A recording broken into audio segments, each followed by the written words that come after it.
We're here to talk about Avengers Endgame in zero spoiler territory. We're going to have an extended spoiler talk in a couple days. Once everyone's seen the movie. We gotta give everyone a chance. I want to get into it. What were your expectations going in? I wanted this movie the best movie ever made. Okay. Got a lot of anxiety today, and I was like, oh my god, I'm not going to like this movie. Physically shook throughout some of the movies. I don't know what it was, but going into this movie all day today, I was like, it's been too hyped. I've been too excited. It's going to disappoint.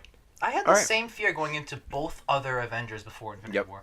Ultron did disappoint, Chief. Well, for me, I think it really stuck the landing for most of it, but I was afraid it was going to be like a train wreck, and it wasn't. So Yeah, I agree. Yeah, at the end of the day, though, very satisfied, and I'm happy I have tickets lined up for the entire weekend. It's true. I get to see this movie again. Fuck yeah. We're going to start with the stuff we didn't like. Start with didn't like, but you can't talk about anything you didn't like. I can start because I've got some negatives. I don't like. You're wrong. In the most abstract way possible. I don't like what they've done with Thor and Hulk. Okay.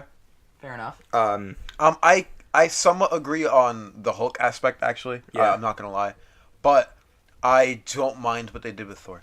I think his character arc was really good. I think his character arc was good. It's just the way they executed it. Well, it's fine. The guy sitting next to me made a reference, and then the movie made the reference, and I was like, yeah. That's very funny, yeah. I actually calmly, politely disagree. Yeah. Nope. I just know that like... when I disagreed with Bud on Infinity War, he blew his top. No, I disagree as well, but at the same time, I can see where he's coming from. So. I actually really like... That's always how it goes with us, Ian. I actually really like where they brought Thor and Hulk as characters. I think we've seen so much of them without these in particular things that have happened that to see something different, but still very much them and very much in character for both of them, I think is really cool. I'm not saying it was out of character. I think it was very... Actually, I don't know if I can say that for the Hulk. Well... elaborate more in a couple days, but yeah. So negatives for you were some of the characters? Some parts of the characters, not the characters overall. I don't. No, because the characters overall were both pretty solid. I loved Thor's character in this movie. Yeah, actually, yep. He did the stuff that I thought he should have done in Ragnarok. In this movie. Ooh, he was good. Yeah, he was awesome. Should have done since like Age of Ultron. He hasn't done stuff like this. Yep, maybe and I think Ragnarok a little bit, but like still. I think that this was a very good step in the right direction for the character of Thor. Yep, I agree. Oh, it's a step in a hell of a direction at a certain point. I'm really enjoying what they're doing with this character. I agree, yeah. They've really reinvigorated him. Thor used to be my favorite Avenger, and then Thor 2 and Thor 3 came out.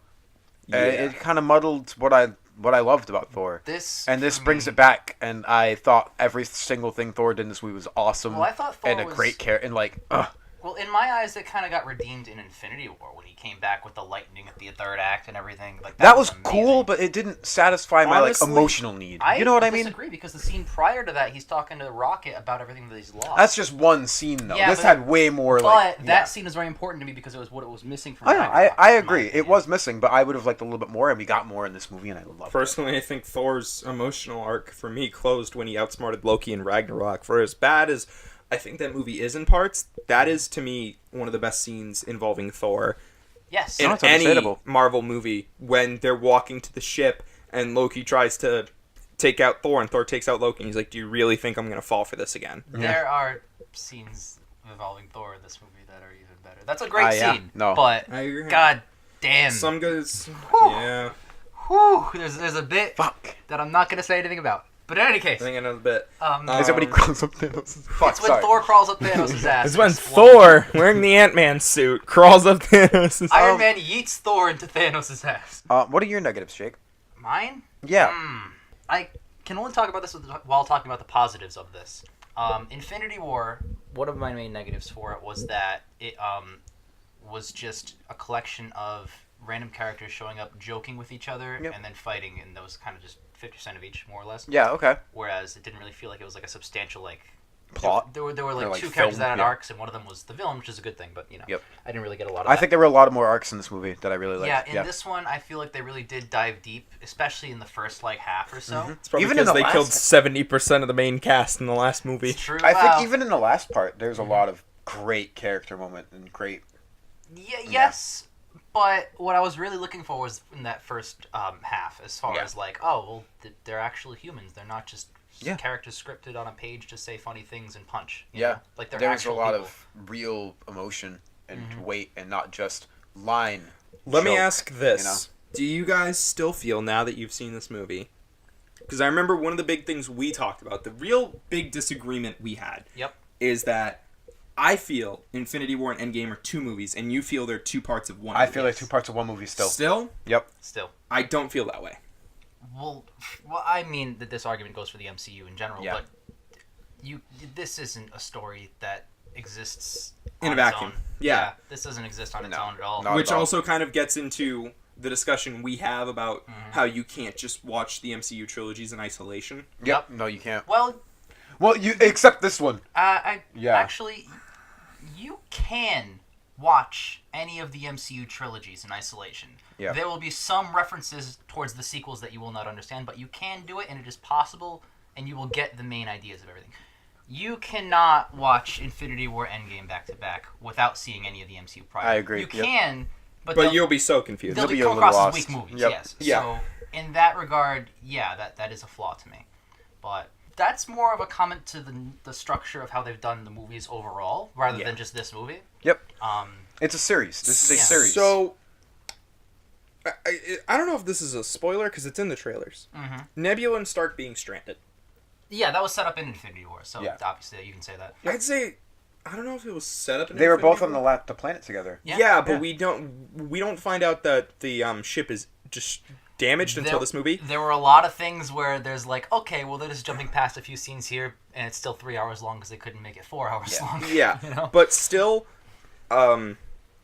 you can cut this if you feel this is a spoiler, but There are some So. things that I've now cut out of this review retroactively, but they were talking about why certain scenes lasted very shortly and very to move stuff along. They wanted to power punch us right into the movie, I feel. yeah, I they feel definitely did. That's the same problem that Infinity War has, except Infinity War has it a little bit worse in my opinion because there's so much ground to cover, whereas in this one the ground has literally been covered. Well, the only real negatives that I have are the scenes that we were missing. And granted, the movie's 3 hours long. Don't put more scenes in it. It's, you know. But, It doesn't feel 3 hours long. like, the scenes that we were I talking agree. about, I agree. I felt like it was 3 seconds. I feel like we were in there for maybe an hour and a half. The scenes that we were talking Like, no about in the joke. car for the end of the movie, Yeah. I would have loved to see that. Like, a little bit of that. At the beginning, I would have loved to see a little more of the loose ends, like, between setup.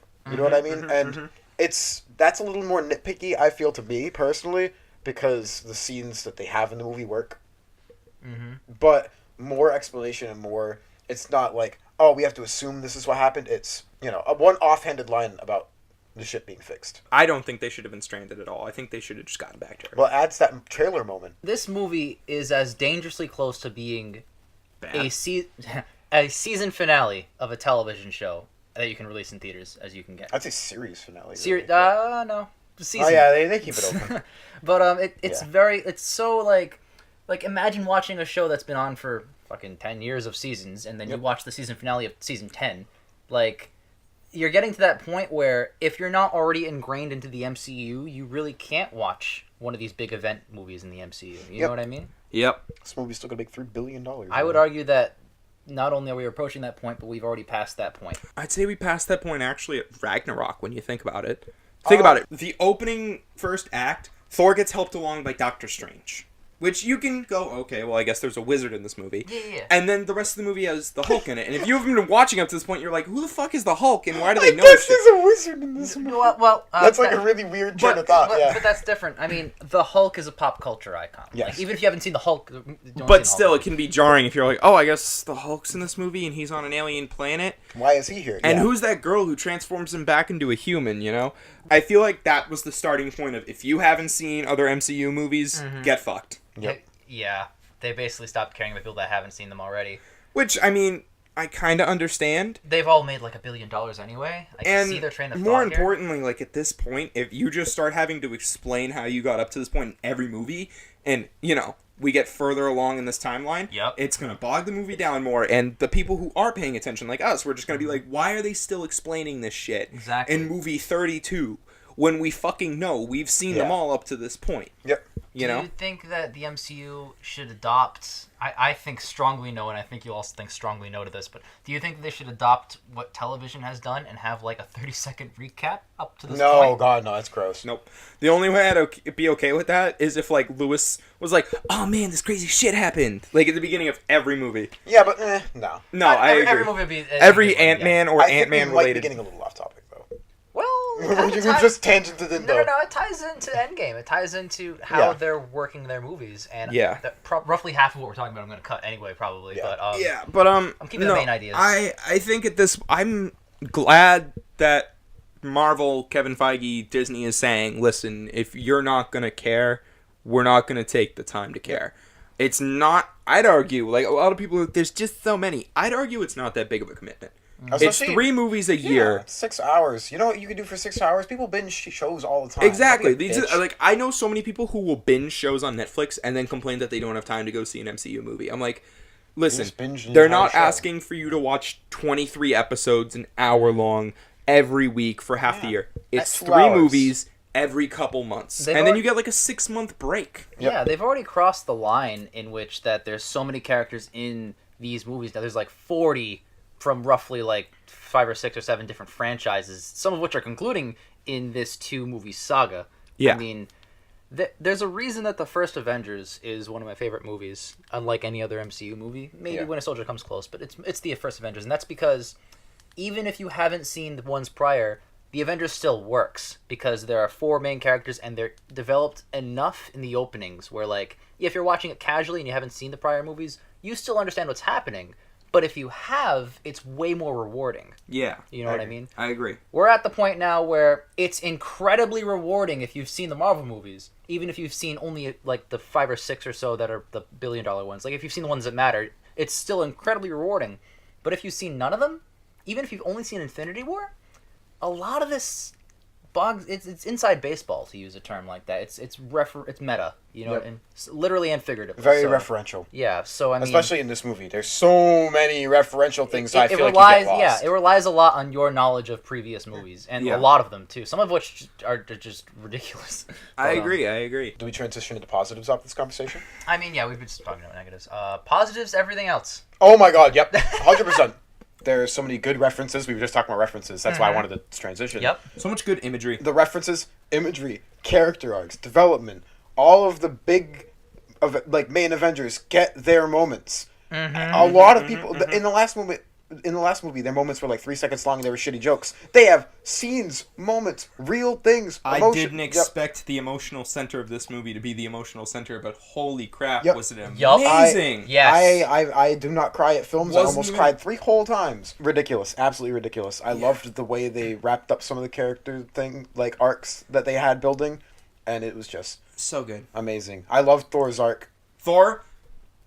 I know I said I didn't like some certain parts of him, but Thor's emotional arc in this film, amazing, perfect. Perfect. I loved Captain America in this movie. I loved Tony in this movie. Yeah. I loved Nebula in this movie, and I never thought I'd say I loved Nebula in a movie. Nebula was amazing. She was great. Karen Gillan, great actress. No, fantastic. There were a lot of really nice. I mean, honestly, make no mistake about it. This is a movie about those core 6 Avengers from the first one. All of them, at some point or another, have arcs that build off each other. Yeah. Yep. And it just works so well. And there are other characters like Ant-Man, obviously. Everyone knows that he's in it. So he plays a very big part as well. Certain other auxiliary characters, too. But what really shines here is the return to form for Marvel, for really interweaving the characters with the jokes and the story and the development and stuff like that into an epic superhero blockbuster that mixes on what's come before, but also just... It doesn't even feel like just a superhero movie the whole time either. I've been saying for the past few movies that Marvel feels too samey, and I'm not enjoying myself as much. And they snapped me right out of that. They mixed up. Yeah, I really enjoyed it. That whole third act, the last hour of this movie. Oh my God. So good. Whew, there is a moment in it involving a certain character doing something that, wow. Yeah, that's a very big wow. Wow. Yeah. That's Dude, it. That's all I can say. I screamed when I saw some of the stuff the that was going on. The theater wasn't really a cheery type of theater. Oh my God, the theater blew up. Yep. Yeah. 100%. That scene. Incredible. It felt like, it might be fan servicey, but like, Fuck you.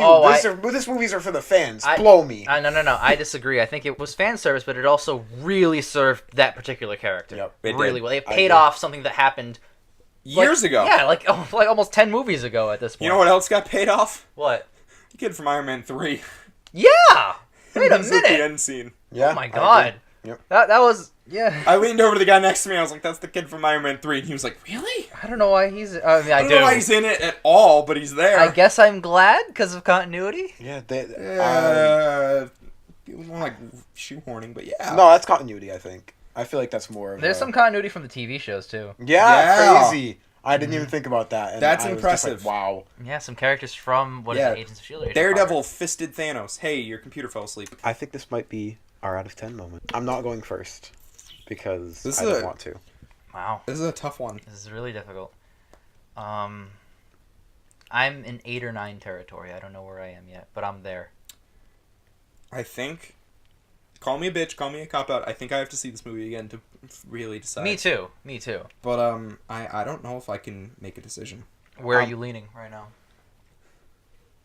7 or 8. Oh, okay. I can definitely make a decision. 10, baby! I thought about that, yes. I don't want to just give every movie... I gave Thor Ragnarok like a 9 or a 10 the first time I think it was a 10, yeah. And then you saw it again and you realized, wow, this movie's like a 5. I was like, wow, this movie's like a 6 or a 7.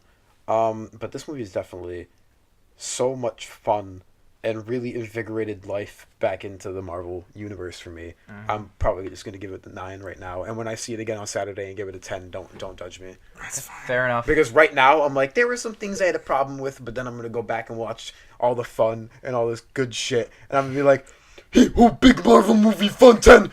So, So yeah, Justice League, go see it.